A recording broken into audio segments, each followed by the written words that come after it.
Punch and Judy really goes back a lot further than I think probably people imagine, because the marionette puppet with strings, a chap called Polichinello, he came from the Commedia dell'arte tradition in Italy and was first introduced to this country way back in the 1660s and performed in front of King Charles II. And actually, we know that because Samuel Pepys was in the audience and he loved it so much he went back twice.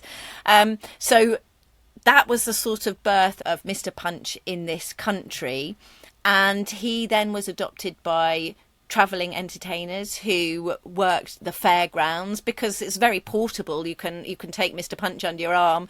He'd had his strings cut off, and the entertainers would set up the booths in fairs around the country.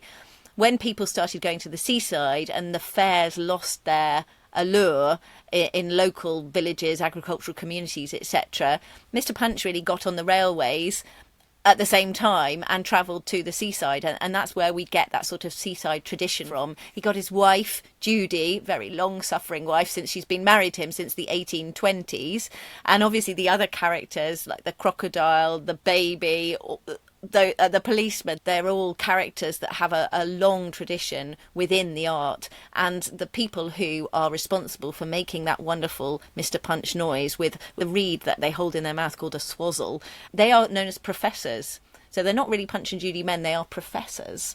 And there are still quite a lot of them around the place.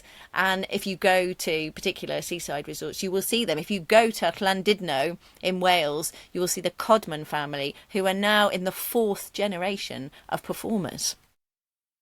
That's the way